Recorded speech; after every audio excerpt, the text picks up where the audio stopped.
제가 2006년도에 미국이라는 곳으로 처음 오게 되었는데요. 2006 was the year that I first arrived in America. 한 1년 후에 미국이 깜짝 놀랄 만한 큰 사건이 생겼습니다. And about 1 year afterwards, there was an incident that took place. 그 사건이 바로 2007년도 4월 달에 일어났던 버지니아 텍에서 일어났던 총기 사건입니다. And that incident was the Virginia Tech shooting that took place in April in 2007. 처음에는 그것이 아시안이라는 소식을 듣게 되었는데요. And we realized that the gunman was an Asian person. 나중에 밝혀지기를 그것은 바로 이제 한국인의 국적을 가지고 있는 바로 한국 사람이었어요. And we later found out that he was also Korean.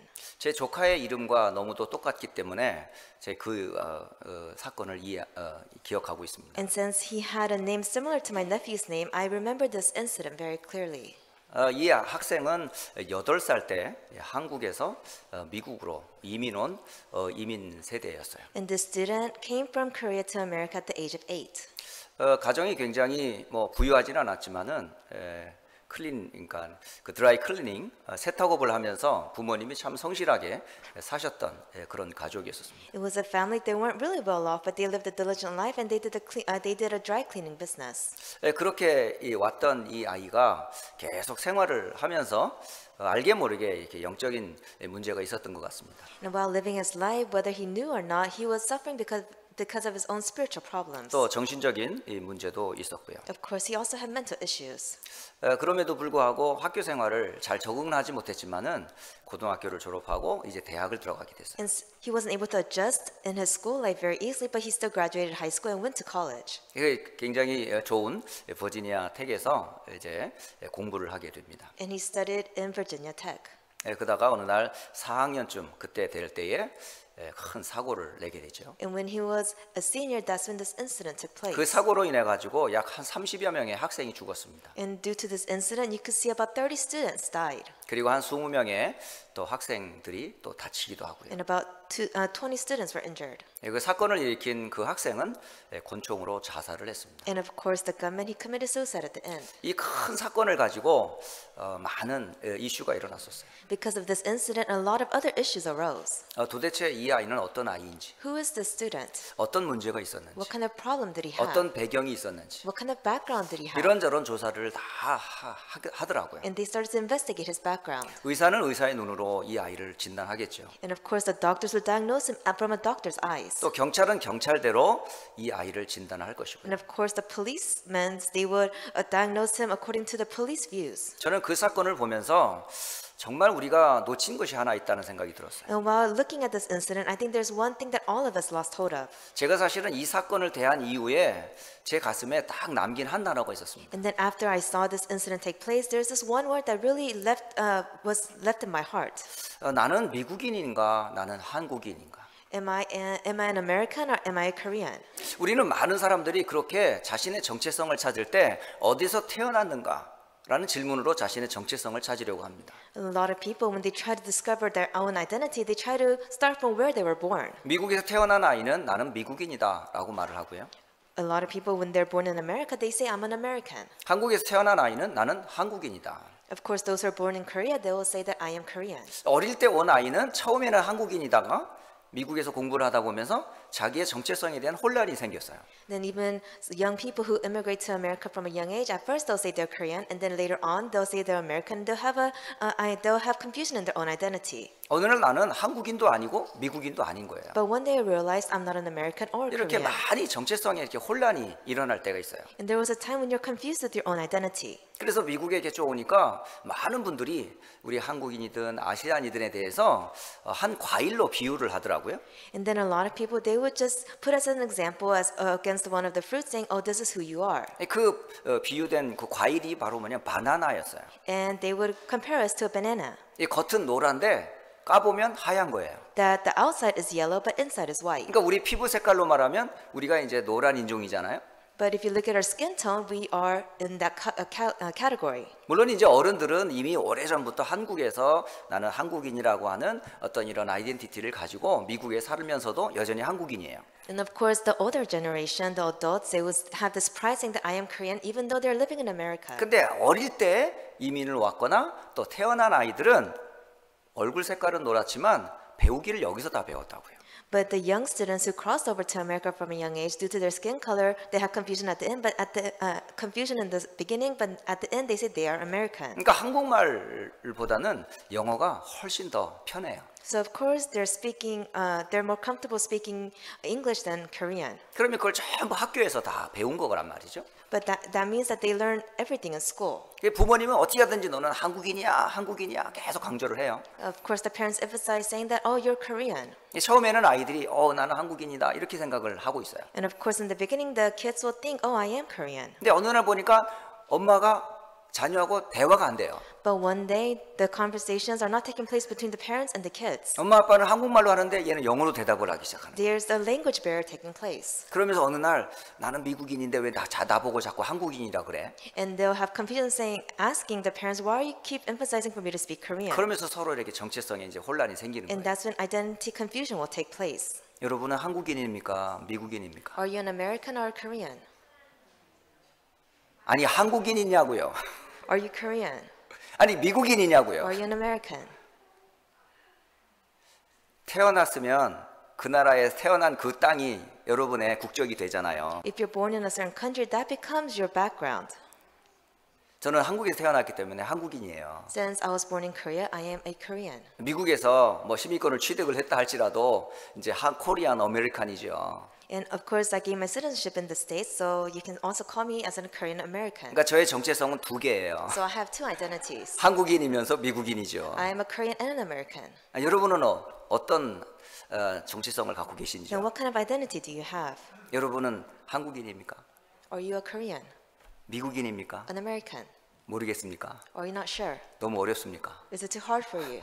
이 시간 제가 너무 어려운 질문하는 것 같습니까? Am I asking you a difficult question? 분명한 이 부분에 대해서 이 학생이 사건을 일으킨 학생이 정체성에 대한 혼란이 온 거예요. I'm pretty sure the student, the gunman who had this incident take place, he had confusion in his identity. 그러면 이 학생을 돌보는 가정의 정체성도 한번 확인을 해봐야 돼요. Then we have to confirm the family's identity. 이 부모들은 정말 열심히 살았어요. His parents are very diligent workers. 이른 새벽부터 밤늦게까지 드라이 클리닝 세탁업을 하면서 자녀를 교육하기에 모든 것을 올인했어요. Starting from the early morning until very late at night, they're having their dry cleaning business take place, and they tried their best to give the best education to their 그러니까 kids. 쭉 그 아이의 이렇게 쭉 백그라운드를 보니까 이 아이는 성격적으로 많은 그러니까 장애가 좀 있었더라고요. And then if you look at his background carefully, the student had a lot of disabilities. 사람들 얼굴을 잘 못 보고요. He couldn't look people in the face. 대화도 잘 안 되고요. He wasn't able to have a conversation with 여러 others. 가지 정신적인 문제가 분명히 있었더라고요. And he also, you can see that he had a lot of mental issues. 그런 부분을 부모가 제대로 케어를 못했어요. But the parents weren't able to care for this. 결국은 그 아이는 큰 사고를 치고 결국은 자살을 하는 이런 아픔의 사건이 바로 2007년도에 일어났던 사건이었어요. And this painful incident took place where he ended up killing a lot of students and himself at the end. 여러분은 미국에 사는 이유가 뭔지요? What is the reason why you're living in America? 여러분 가정에 대한 정체성도요. 좀 확인을 해보셔야 You 돼요. have to confirm your family background and identity. 자녀를 키우는 이유는 무엇인지요? What is the reason why you're raising your 저와 children? 여러분이 미국에 사는 이유가 뭔지요? What is the reason why all of us here are living in America? 또 우리 가정을 향한 또 하나님의 이유는 뭔지요? And what is the reason why God has called us to this place as a family? 이 아이덴티티, 정체성을 확인하는 게 굉장히 중요합니다. It's very important to confirm your identity. 그렇다면 우리 교회는 어떤 교회예요? Then what kind of church is our church? 한국인이 모이니까 한국 교회입니까? Is it just a Korean church where Koreans gather? 영어로 통역을 하니까 미국 교회입니까? Is it because we have translation and interpretation taking place? Is it an American church? 많은 분들이 그런 혼동을 느낄 때가 A lot 있더라고요. of people can have this kind of confusion. 한국 교회인 것 같기도 하고 미국 교회인 것 같기도 하고 It seems like a Korean church at times and seems like an American church at 시스템을 times. 보니까 한국 시스템인 것 같은데 미국 시스템이 안 맞는 것 같기도 하고 But if you look at the system-wise within the church, it looks like a Korean system, so that's why it doesn't fit the 이런 American system. 갈등을 하시는 분들이 있어요. There are people who have these kind of conflicts take place. 미국 교회는 이렇게 안 하는데 Oh, American churches, they don't do this. 한국 교회도 이렇게 안 하는데 Korean churches, they don't do this. 도대체 이 교회는 어떤 교회인가? Then what kind of church is this? 이런 여러 가지 갈등을 하는 분들이 있어요. There are people who have these kind of conflicts.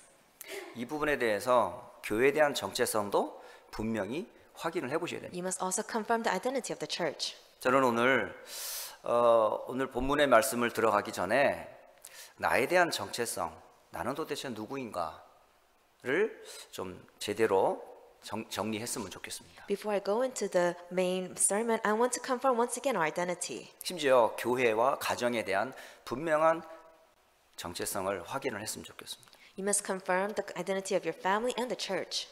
분명히 말씀을 드립니다. I'm telling you.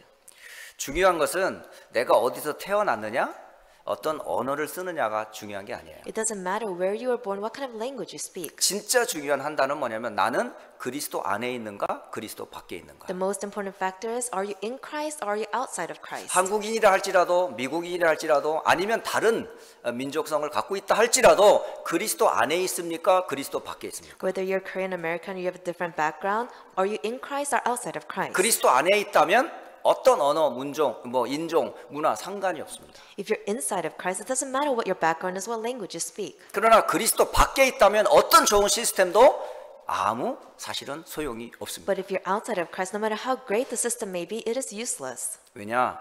모든 사람은 똑같은 문제를 가지고 있어요. Why? Because all of us, we have the same issue. 근본의 문제는 변함이 없어요. The fundamental problem does not change. 언어를 영어를 하든 한국말을 하든 어떤 사실은 문화를 하든지 간에 모든 사람은 피할 수 없는 근본의 문제를 가지고 It 있어요. doesn't matter if you speak English, Korean, or what your background is. Everyone has this main fundamental issue. 그 문제를 보고 근본 문제라고 And 해요. we call this the main issue. 그 문제의 배경에는 사단이 있고요. 죄가 있습니다. And behind this fundamental issue lies Satan and sin. 하나님과의 관계가 끊어진 근본 문제가 It 있어요. is the fundamental problem of us being separated from 이 God. 문제가 해결이 안 됐는데 나를 제대로 찾을 수 있을까요? If this is not resolved, how can you find yourself? 이 문제에 대한 답이 없는데 올바른 가정이 될 수 있을까요? If you don't have an answer to this question, how can you have an upright family? 이 문제에 대한 답을 주지 않는 교회라면 진짜 하나님이 기뻐하는 교회 맞습니까? If it's a church that doesn't give the answer to this question, is it a church that God is truly pleased 그래서 by? 저는 그리스도 안에 있는 나인가 그리스도 밖에 있는 나인가 So you have to ask yourself, am I the one in Christ or outside of Christ? 그리스도 안에 있는 가정인가 그리스도 밖에 있는 가정인가 Am I a family in Christ or outside of Christ? 그리스도 안에 있는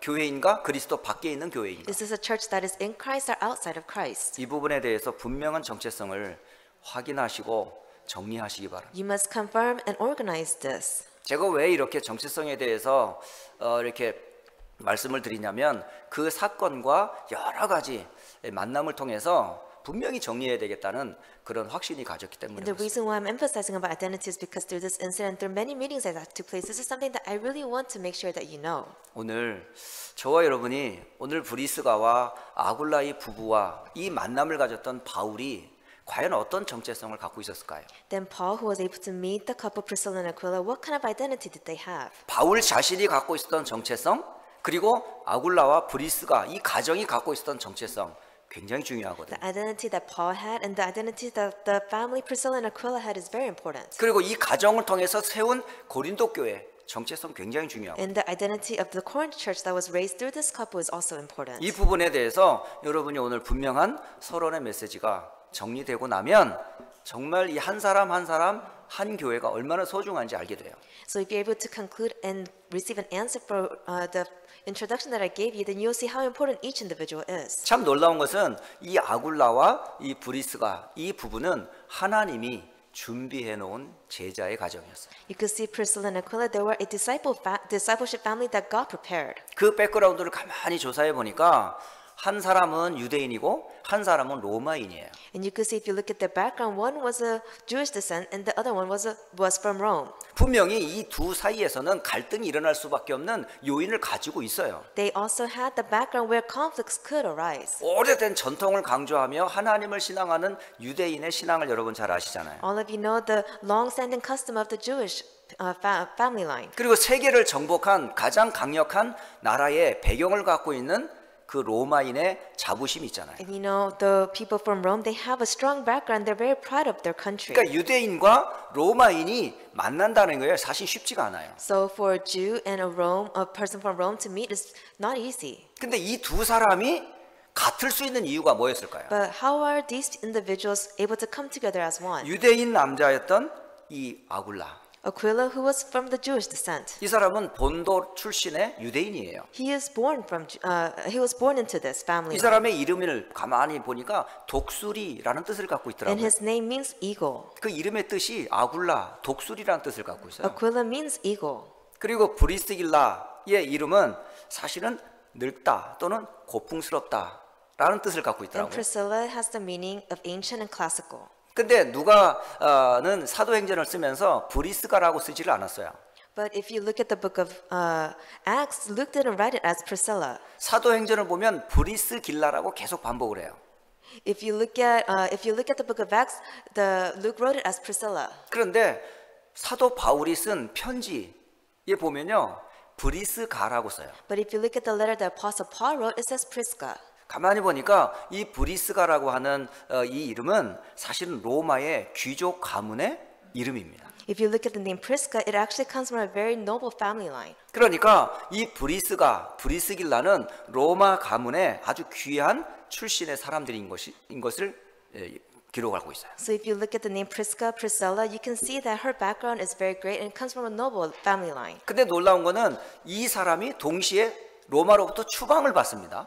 But surprisingly, this person gets sent. 그게 바로 뭐냐면 AD 49년에 그 로마를 지배하던 황제가 있었는데요. At the time of 49 AD, there was an emperor that conquered over Rome. 그 황제의 이름이 뭐냐? 바로 클라우디우스라고 하는 황제였어요. And the emperor's name was Claudius. 그런데 이 클라우디우스라는 황제 때에 기독교와 유대교의 충돌이 있었던 거예요. But at the time of his reign, you can see there was a conflict that arose between the Jewish and Christianity. 어느 나라나 마찬가지지만 어떤 민족 간의 인종 간의 종교 간의 갈등이 있으면 국가의 안정에 여러 가지 영향을 주잖아요. You can see it's just anywhere you go. If there's conflict within religion, customs, or whatnot, there's unrest in the country. 그래서 싸우지 못하도록 유대인들을 다 로마에서 떠나라는 명령을 내리게 And 돼요. since he didn't want this kind of uproar taking place in this nation, Claudius said all the Jewish people must leave. 그러니까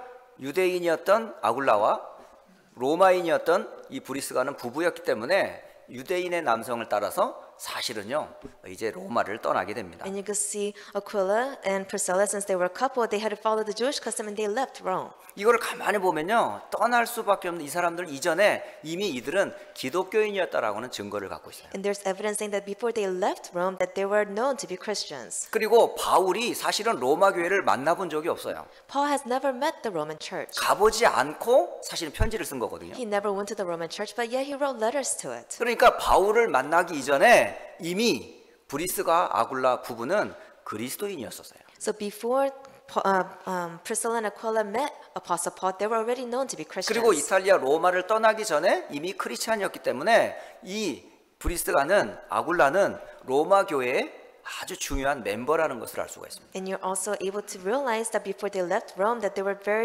founding members of the Roman Church. 이들의 직업은 그냥 쉬운 직업은 아니었어요. And they didn't have an easy occupation. 굉장히 고급적인 They 직업이었어요. had a very high-end occupation. 사람들 상대하는 그 대상자가 결코 이렇게 가벼운 직장이 아니었었어요. And the people they encountered on a daily basis, they weren't your average people. 그들의 직업이 바로 천막, 다시 말하면 가죽을 가지고 신발도 만들고 천막도 만드는 그런 직업을 갖고 있더라고요. They had an occupation of making tents, and they were known as tent makers, not only with leather, not only tents, but also shoes or whatnot. 그러니까 경제적으로도 굉장한 배경을 가지고 있는 가정이에요. So financially, they were doing great. 그런데 이 가정이 하나님의 예비된 가정이었음을 성경은 말하고 있어요. But the scripture tells us that this family was prepared by God. 이 가정이 바울과의 만남을 통해서 그 빛을 발합니다. And through the meeting of Paul, they were able to really shine. 여러분, 복음을 만나고 또 무엇을 만나야 빛을 발하는지 저는 알게 됐어요. You're able to realize after meeting the gospel and who you meet, you're able to shine your light. 정말 여러분, 복음 안에서 정체성 찾는 거 굉장히 중요하고요. It's very important to find your identity in the gospel 그리고 함께하는 교회와 그 방향이 굉장히 중요합니다. and to go with the church together and towards the same direction is important. 바울 역시 인생에서 그리스도 앞에 무릎을 꿇은 사람이에요. Paul was the one who kneeled before Christ. 역시 브리스가 아굴라 부부도 마찬가지고요. Priscilla and Aquila did the same. 근데 이 사람들이 무엇 때문에 만났죠? But why did they meet together? 전도 때문에 만났어요. Because of evangelism. 진짜 빛은 언제 발하고 있냐? 하나님의 소원인 복음과 전도, 선교운동 할 때 빛을 발하는 거예요. Do you know when you're able to shine your light is when you are able to do God's will of doing evangelism and mission works. 여기에서 우리의 정체성을 여러분 찾으셔야 돼요. You must find your identity in this. 복음 안에서 자신을 찾아야 You 되고요. must find yourself in the gospel. 전도 속에서 우리의 가정과 교회의 정체성을 찾아야 And 돼요. you must find the identity of your family and the church inside of evangelism. 사도 바울은 이 브리스가 아굴라의 이 가정을 굉장히 그러니까 칭찬을 많이 해요. You can see Apostle Paul, he always compliments the family of Priscilla and Aquila. 사도 바울은 그 가정을 평생의 나의 동역자라고 칭찬합니다. And he even says the word saying that they're my fellow workers for my life. 그리고 바울이 감옥에 있을 때도 생각한 가정이 바로 아굴라 브리스가 부부예요. And even though Paul was in prison, he still thought about the couple Priscilla and 그러니까 Aquila. 바울 전도자의 가슴에 항상 담겨 있었던 한 가정이 있었는데 그 가정이 바로 아굴라 부부입니다. So there was a household that was always in the heart of the evangelist Paul, and it was 많은 Priscilla and 기록이 Aquila. 있는데 그 가운데 마지막으로 디모데가 아굴라 브리스가 부부의 가정을 이게 기록해 놓은 기록이 있어요. And of course, they're recorded many times, but the last time they was recorded is when Timothy recorded it. 그것은 바로 디모데후서 4장 19절에 기록돼 And 있어요. it's 2 Timothy chapter 4 verse 19. 이때의 아굴라 부부는 에베소 지역에 있었던 것으로 보입니다. It looks like that Aquila and Priscilla, they were in the region of Ephesus, 바울은 감옥에 있고요. and Paul was in jail. 그런데 에베소 지역에 있는 아굴라 부부의 소식에 대해서 굉장히 궁금해했다는 거예요. But it said that Paul was curious about how the couple was doing. 그때 당시에는 굉장히 남성 중심의 사회였는데요. 어떻게 브리스가는 전도자를 통해서 남편보다 항상 앞서서 이름이 쓰여져 있어요. And of course, during those times, it was the man that always had power and whatnot. But it said that Priscilla was always ahead of her 자, husband. 굉장한 이게 비밀이 있어요. There is a great mystery behind this. 복음 안에서는 남성, 여성 없어요. That in the gospel there is no man or woman. 또 하나님이 쓰시는 데는요.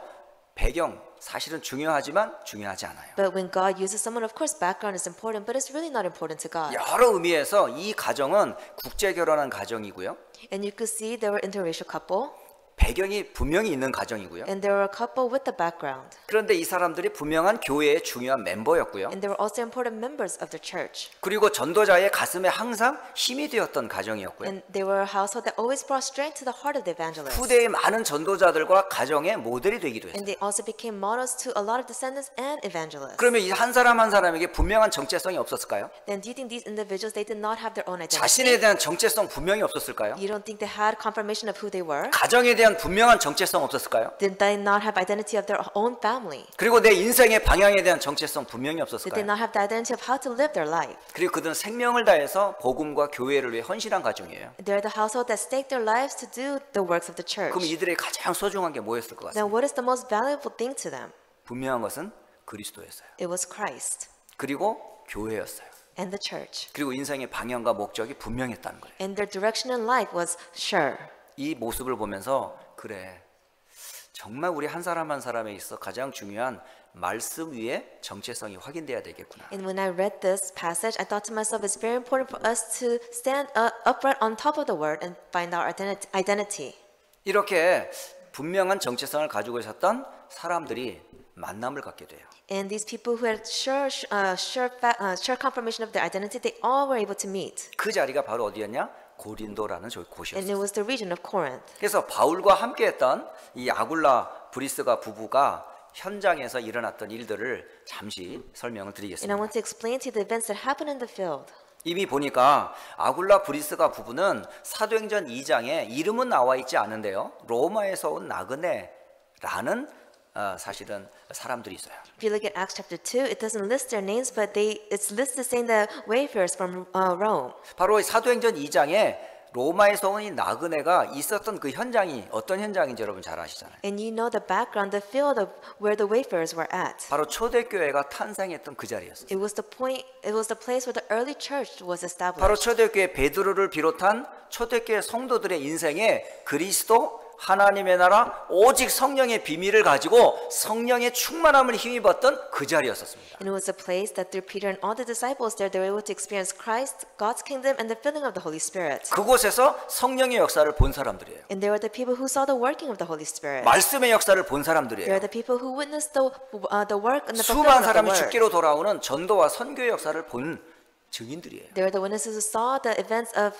many disciples coming back to the Lord. 그러고 보니까 이 로마에서 온 나그네가 바로 아굴라 브리스가 부부가 아닐까라고 추측을 합니다. And they're saying the wayfarers from Rome who were able to witness this, they're saying it could be Priscilla and Aquila. 왜냐하면 유대인들은 1년에 3차례씩 예루살렘을 방문하는 습관이 있어요. Why? Because the Jews, they have a habit, they have a custom where they visit Jerusalem 3 times a year. 유월절, 맥추절, 그리고 수장절이 되면 1년에 3차례 예루살렘 성전에서 예배하는 그들만의 전통과 습관이 있습니다. The gathering, the harvest, and the Passover feast, that's a custom that the Jewish people hold on to, and they visit Jerusalem 3 times a year. 비록 본인들은 로마에 살고 있지만은 절기가 되면 항상 예루살렘으로 와서 예배하는 습관을 유대인들은 전통적으로 갖고 있어요. The Jewish people, they have a custom, even though they live in Rome, they visit Jerusalem to keep the feast. 자, 그렇다면 그 로마에서 예루살렘까지 사실은 오는데 경비가 만만치 않거든요. Then, of course, coming from Rome to Jerusalem, it's very high cost. It's very high costing. 사실 경제적으로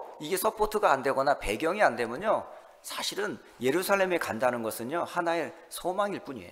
That if you do not have the financial background, you wanting to go to Jerusalem just could become a hope to you. 그런데 이 가정은 매년마다 예루살렘을 방문했을 거라 추측합니다. But everyone is saying that this household, they were able to visit Jerusalem. 그 사건에 바로 마가다락방의 역사 속에 있었던 중심 인물 중에 한 사람이 아니겠는가라고 추측하는 거예요. And they're saying that they're probably one of the main figures who were able to see the great events taking place in Mark's upper room. 그러니까 복음을 이 가정이 안다는 얘기잖아요. It's saying that this household knows the gospel. 그런데 아까도 말씀했지만 글라우디우스라고 하는 황제가 유대인과 기독교인의 충돌로 인해서 더 이상 로마시가 이런 종교 문제로 소동을 일으키는 것을 원하지 않았어요. But I told you earlier, Emperor Claudius, they didn't want the Jewish custom and the Roman customs to clash. 그래서 이 유대인을 다 추방한 거죠. That's why he told all the Jews to leave. 그러니까 모든 경제와 배경을 다 뒤로 하고 사실 새로 출발을 해야 되는 거예요. So they had to leave behind all of their background, their financial status or whatnot, and start over.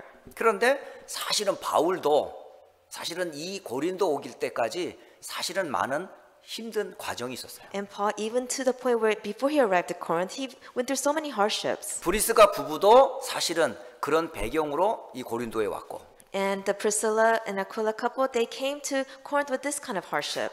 이 바울도 마게도냐의 환상을 통해 사실은 마게도냐의 사역을 시작을 했지만 그렇게 큰 기대와 열매를 사실은 맺지를 못했어요. And Paul, he was in Macedonia. He had this great vision for this place, but he wasn't able to accomplish it. 빌립보에서 복음을 전했지만 오래가지 못해서 핍박을 받고요. He went to the region of Philippi to give the gospel, but it didn't last long because he was persecuted. 데살로니가로 도망을 갔지만 거기서도 복음을 전해 데살로니가가 탄생을 했지만 거기서 오래 있지를 못했어요. And in the region of Thessalonica, of course, the Thessalonian church was established, but he wasn't able to fulfill his duties. 그리고 세워놓은 고린도 교회, 데살로니가 교회 때문에 사실은 염려와 걱정이 많았던 그런 시절이었어요. And it was a time period in his life where he was worried for the Corinth church and the Thessalonica church. 그러니까 바울도 굉장히 힘든 때였고 아굴라, 브리스가 부부도 상당히 어려운 환경에 만난 겁니다. So it was a time period when Paul was going through many hardships and Priscilla and Aquila were going through hardships as well, and that's when they met. 자, 이들이 힘을 얻을 수 있었던 근거는 어디에 있을까요? Then where's evidence that they were able to gain strength once again? 다른 데 있지 않고요. 말씀 속에 있었어요. It's not anywhere else, it's in the scriptures. 그것을 사도행전 18장 1절로 4절에서 우리가 확인할 수가 있어요. And you're able to confirm this in Acts chapter 18 verses 1 through 4. 바울은 습관을 따라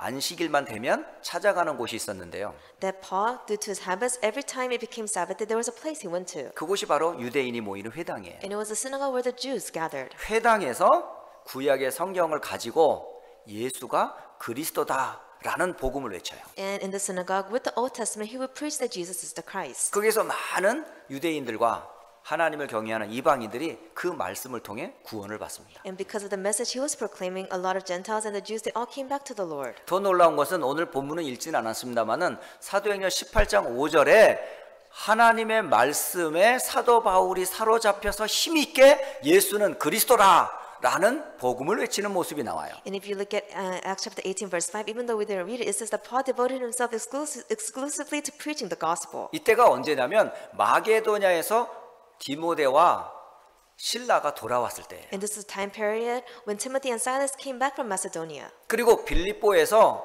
헌금이 도착을 했어요.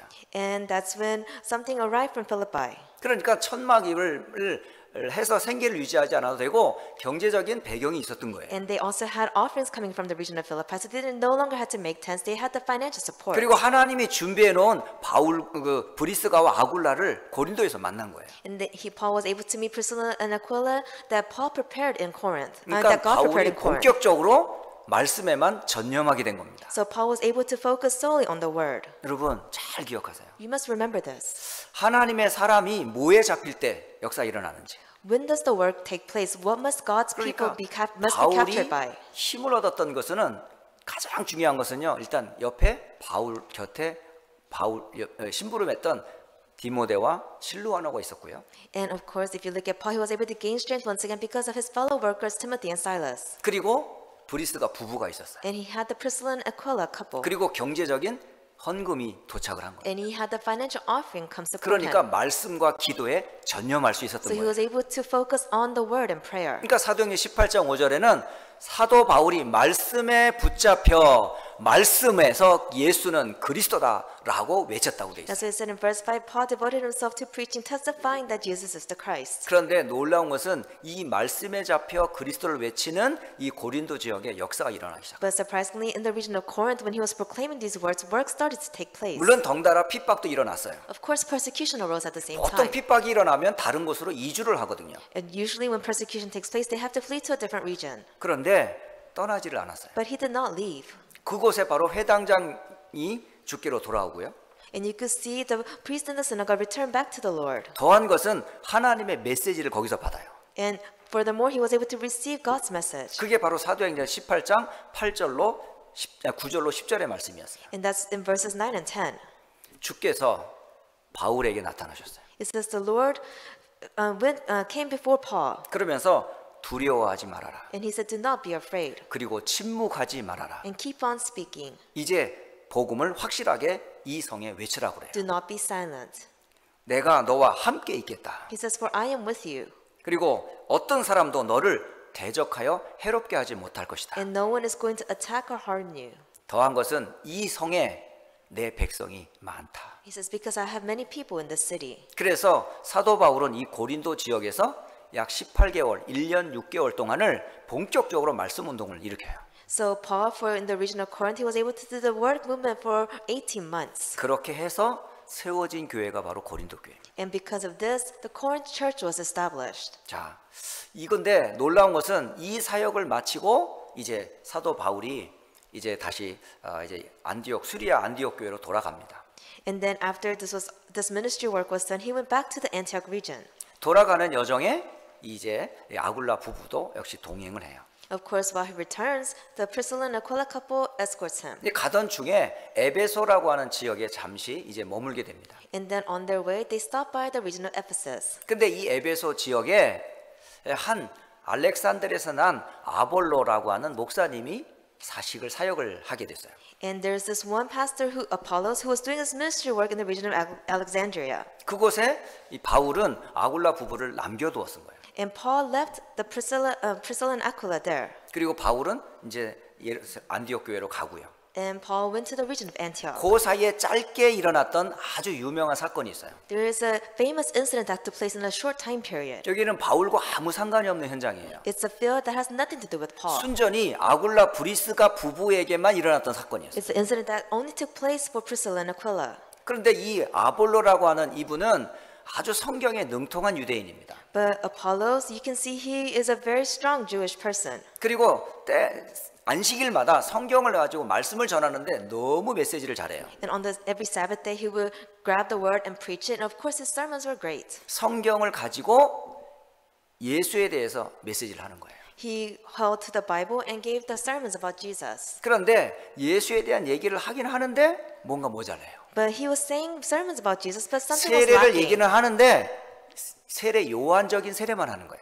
Of course, he would give baptism, but it was baptism similar to John the Baptist. 세례 요한의 세례는 무슨 세례예요? John the Baptist baptisms, what kind of 물 baptisms 세례를 are 말하는 they? 거예요. It's only speaking of water baptism. 그러니까 예수님이 오시기 전에 물로 세례를 받았던 그 얘기만 하는 거예요. He's only speaking about the people who were baptized with water before Jesus came. 그러니까 이 아볼로 목사님은 사도행전 2장의 성령의 세례를 체험하지 못한 분인 거예요. So Pastor Apollos, he was a person that didn't experience the filling of the Holy Spirit spoken in Acts 2. 그런데 사도행전 2장에는 베드로를 비롯하여서 초대교회가 어떤 성령의 역사를 체험합니까? But if you look at Acts chapter 2, Peter and the members of the early church, what kind of experience did they have with the Holy Spirit? 그 자리에 누가 있었어요? Who was there? 초대교회가 있었지만 또 하나 로마에서 온 나그네였던 이 브리스가 아굴라 부부가 있었던 Of 거예요. course, the people of the early church were there, but the wayfarers from Rome, Priscilla and Aquila, they were also in the field. 그래서 이 브리스가 아굴라 부부가 에베소 회당에서 이 아볼로 목사님의 설교를 들으면서 큰 은혜를 받아요. So Priscilla and Aquila, they go to the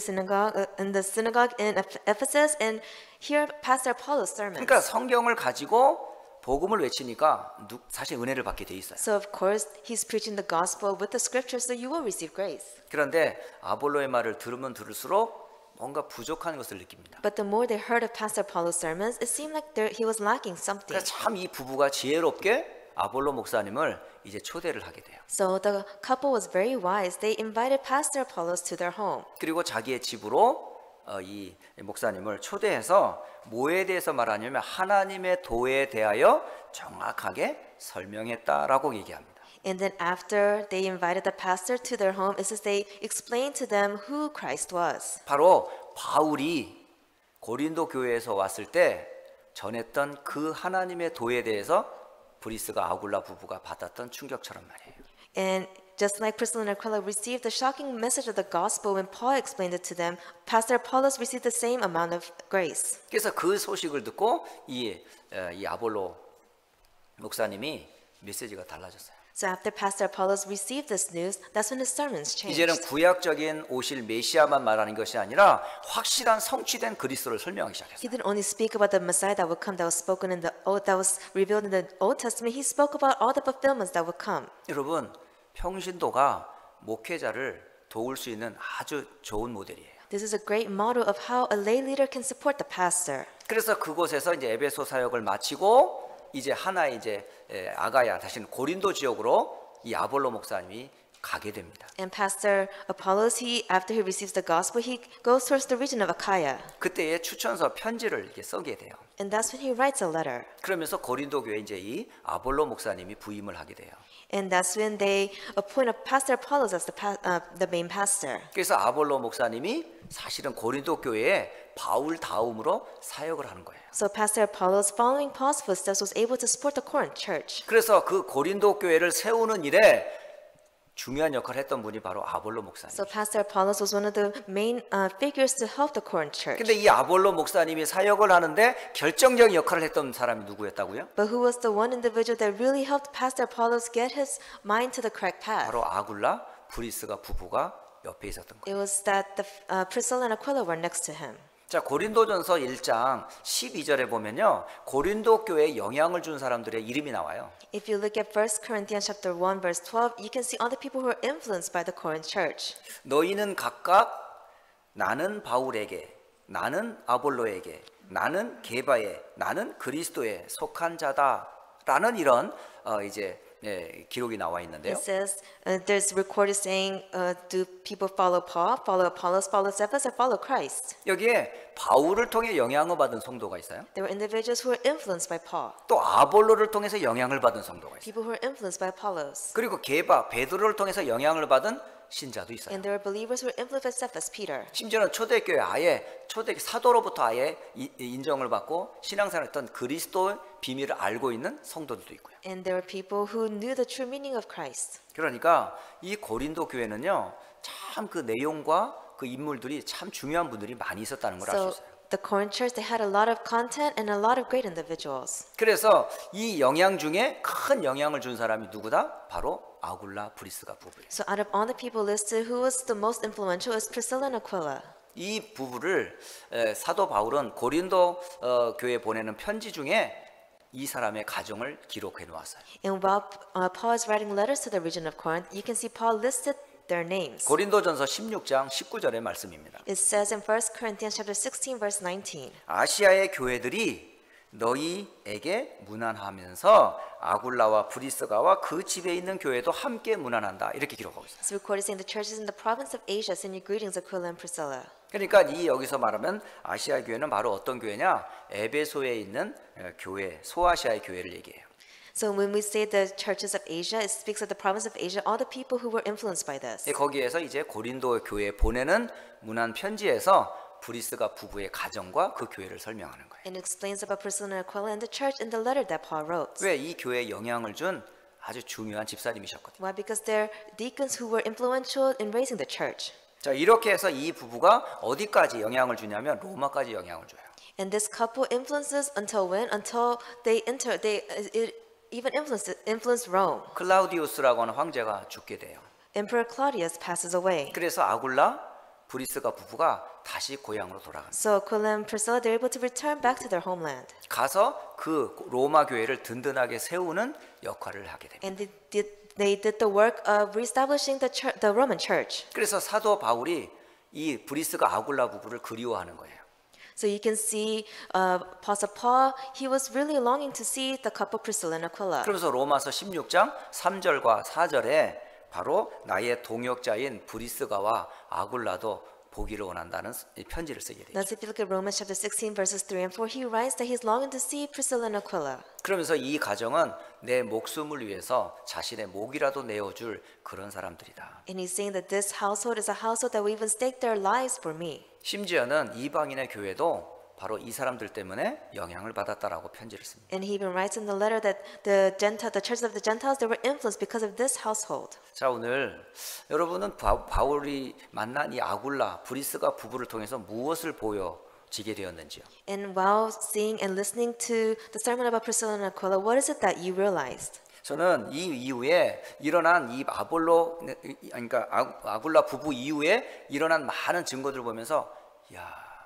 진짜 이 사람들이 하나님 쓰시는 제자들이었음을 보게 됐어요. That after Priscilla and Aquila was raised by God and all the events that took place afterwards, I was able to confirm that they were truly used by God. 이들이 가는 곳마다 하나님의 역사가 일어나요. That wherever they went, God truly worked. 그게 대표적인 것이 바로 회당에서 하나님의 일이 벌어지고요. And you can see this in the synagogues, God's work took place. 또 소아시아의 많은 바울과 함께 동행하면서 지교의 현장들을 다시 말하면 지역에 영향을 주는 그런 부부가 됩니다. And while visiting the provinces of Asia with Paul, they were able to influence a lot of regional churches. 심지어는 로마 복음화에 아주 중요한 역할을 이 부부가 감당을 해요. And this household knew the great importance of the evangelism taking place in Rome. 자, 오늘 아굴라 브리스가 부부를 통해서 우리는 무엇을 보아야 할까요? Then through Priscilla and Aquila, what is it that we must see? 저는 결론적으로 우리 인생의 최고의 만남에 대해서 잠깐 마무리를 하려고 합니다.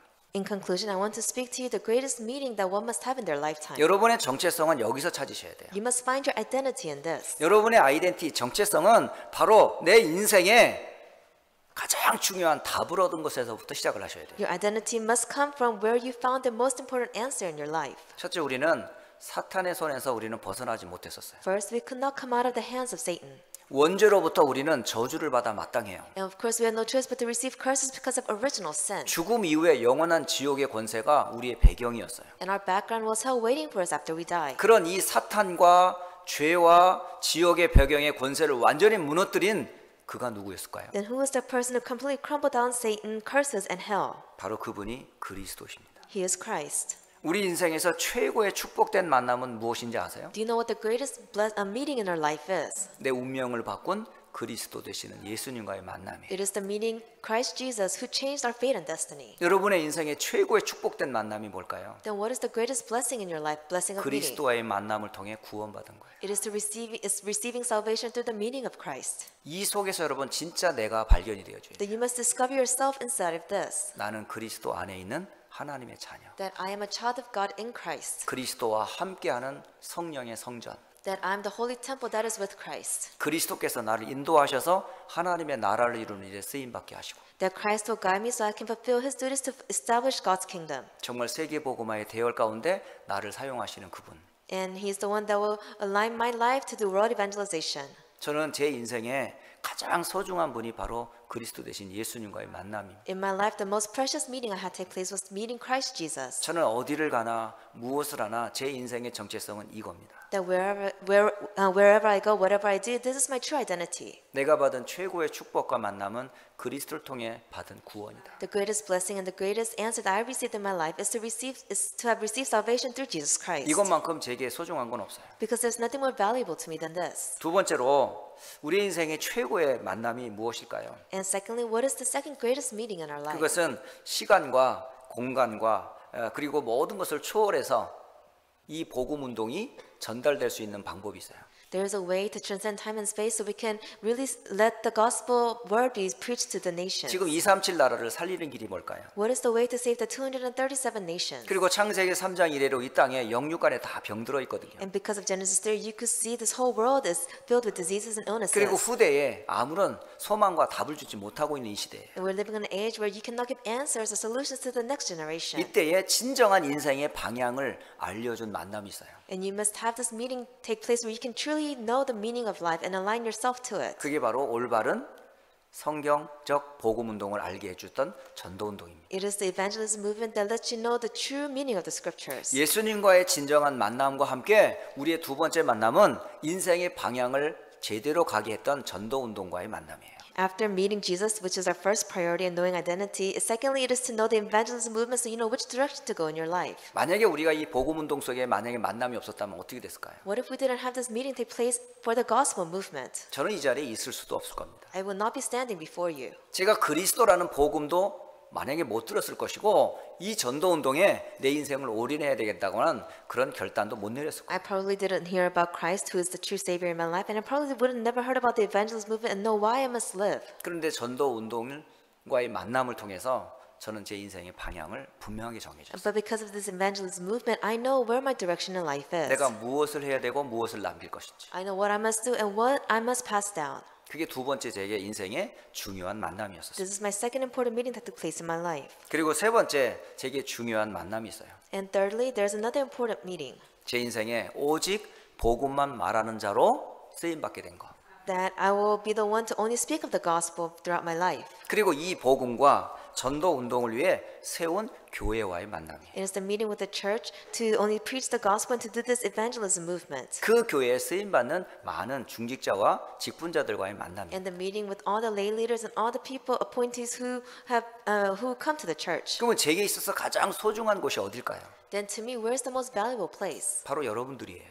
And valuable people, it is all you. 바로 이 안디옥 교회가 제 인생에서 가장 소중한 만남입니다. The Houston Antioch Church is the most important meeting that took place in my life. 전 누구한테도 말해요. I always say this to others. 제 스스로에게도 그리스도 때문에 받은 구원의 은혜에 대해서 내 스스로도 감사하고 That for myself, I tell myself and thank God for the salvation that I've received. 또 전도와 선교의 운동, 이 말씀 운동의 흐름 속에 있게 된 것도 항상 강조합니다. And I'm always emphasizing and giving thanks in the fact that I'm inside of this evangelism movement. 그리고 이 복음 운동을 위해 함께 이 미국의 휴스턴에서 전도 운동을 위해 준비된 안디옥 교회의 만남은 제 인생에서 가장 축복된 만남이에요. And it's one of the greatest blessings of my life to have met the Houston Antioch Church to go together to do the gospel movement. 이 일을 위해서 헌신하시고 지금도 기도하시는 여러분들이 제겐 가장 소중해요. And to all the people who are praying for this and really rooting for me, all of you, you're so precious. 자, 2021년 올해 4월 달이 지금 우리가 가고 있는 중에 있습니다. We're now in April 2021. 올 2021년 4월 달이 되면 저는 항상 제 요람을 작업할 때마다 그거 꼭 씁니다. 제가. That every time I put all of my plans down for the month, this is something I always write down in April. 모르겠어요. 저는 이렇게 요람을 이렇게 쭉 작업하다가 보면 꼭 기억해야 될 날들이 있어요. That when I summarize the director or whatnot or everything, there's important dates that I always remember. 그것만큼은 꼭 예배를 통해서든지 어떤 행사를 통해서든지 성도들과 교회에 꼭 알리고 싶은 거예요. And whether it's through an event or through sermons or whatnot, I want to really relay this to the people of the church. 그 중에 하나가 바로 뭐냐면 교회가 설립된 그 기념이에요. And it's also one of the most important days is when the church was established. 1997년 4월 23일 휴스턴 안디옥 교회가 설립된 날. 1997, April 23rd was when the Houston Antioch Church was raised up. 그래서 4월 달이 되면 항상 저는 이 날을 기억하면서 온 성도들이 이 교회가 어떻게 세워졌는지 함께 기념하고 싶은 거예요. So every time April comes, I always remember this date and I want to come together and really remember how this church was put together. 올해가 24주년이 되는 해입니다. This is the 24th year. 그 24주년이 되는 그 해에 그 달에 우리가 중요한 지금 행사를 앞두고 있어요. And then we're preparing to celebrate this 24th anniversary. 바로 15명의 임직 예배가 있습니다. And we have the worship taking place to appoint 15 people. 자, 여기에서 저는 성도님들에게나 또 임직을 받는 분이나 함께 참여하는 모든 성도 렘넌트들이 세 가지를 분명히 가지고 임직을 That all the people who will 참여하라는 be 거예요. appointed, all the people who will be attending the worship, there are three things that I want you to remember. 그게 첫째가 뭐라고요? 개인에 대한 분명한 정체성을 가지고 임직을 받으라는 거예요. First, you must receive this and attend the worship by knowing your identity. 나는 도대체 누구냐 말이에요. Who am I? 세상 사람들이 말하는 뭐 한국인이다, 미국인이다, 뭐 무슨 그런 혈통적인 아이덴티티가 아니라 나는 그리스도 안에 있는 하나님의 자녀라고 하는 분명한 정체성을 가지고 함께 참여하라는 거예요. I'm not speaking about your lineage or whether you're Korean American or whatnot. You must know who what your true identity is. 거기에 더불어 우리의 가정은 어떤 가정이냐 말이에요. And then, furthermore, what kind of family are you? 내 남편은 어떤 사람이면 내 아내는 어떤 사람이냐. What kind of husband is my husband? What kind of wife is my wife? 이 가정에서 태어난 우리 자녀들은 누구냐 말이에요. Then the children who are born into our household, what kind of children are 우리 they? 가정은 무엇을 위해 헌신하며 무엇을 위해 살아가야 될 것이 분명한 가정에 대한 정체성을 분명히 가지란 말이에요. You must have the identity of your household to know what your family will devote yourself to and how you must live. 그리고 목회자의 힘이 되고 And you must become the strength to the 교회의 pastor, 힘이 되고 the strength to the church, 렘넌트의 발판이 되고 the platform for the remnants. 정말 역사에 남을 만한 브리스가 아굴라적인 모델로 여러분이 그런 임직과 그런 축복 속에 있으라는 거예요. You must receive the blessings just like Priscilla Aquila did to pass down to the next generations. 그리고 더 나가서 이 축복된 전도 운동을 당대에서 끝날 거 아니잖아요. And of course, we're not going to stop the evangelist movement in our age. 이 복음 운동이 끊어지지 않도록 여러분이 발판이 되셔야 되잖아요. You must become the platform so the gospel movement continues on. 우리 후대들에 대한 발판이 되셔야 되죠. You must become the platform for the next generation. 그러면 렘넌트에 대한 발판을 여러분 만들어야 되잖아요. Then you must construct this platform for the next generation. 그런 의미에서 여러분 교회 속에서 어떻게 내가 헌신할 건지 교회에 대한 정확한 여러분 정체성을 가지셔야 돼요. So you must have the identity of the church and know how you can devote yourself for the church. 임직 받기 전에 임직을 받은 후라도 절대 잊으시면 안 됩니다. Before you're appointed and after you're appointed, you must always remember this. 저는 그래서 이 날과 이 의미를 알고 25일을 그렇게 해서 날을 정한 겁니다. That's why I said the 25th will be a day for us to all commemorate this and for us to remember this and get together. 빨리 임직을 세우려고 이런 날을 잡은 게 아니에요. I didn't choose this day just so we can raise the appointees. 의미 있는 날을 의미 있게 드리려고요. On a meaningful day, I want to have true meaning take place. 여러분 의미를 다시 한번 기억하세요. You must remember this day. 그리스도 안에 있는 나, You are in Christ. 전도 운동 속에 있는 우리 교회, Our church inside of the evangelism movement. 그 일을 위해 쓰임 받을 임직자들과 예배를 위해서 함께 기도해 And 주세요. pray for the worship and appointees who will be raised to do this work. 또 주시는 모든 메시지와 예배 행식을 예배를 통해서 여러분 중요한 언약을 다시 한번 확인하시길 바랍니다. And then through the worship, I hope that you can reconfirm the covenant once again. 기도하겠습니다. Let us pray. 살아계신 하나님 진실로 감사를 드립니다. Dear living God, we truly give thanks to you. 나는 도대체 누구입니까? Who am I? 우리의 가정은 도대체 어떤 가정입니까? What kind of family is our family? 우리 교회는 도대체 어떤 교회입니까? Then what kind of church is our church? 우리 인생의 바른 정체성을 발견하게 하옵소서. Help us to really truly know our identity. 주 예수 그리스도의 이름으로 기도드립니다. I pray in Jesus Christ's name. 아멘.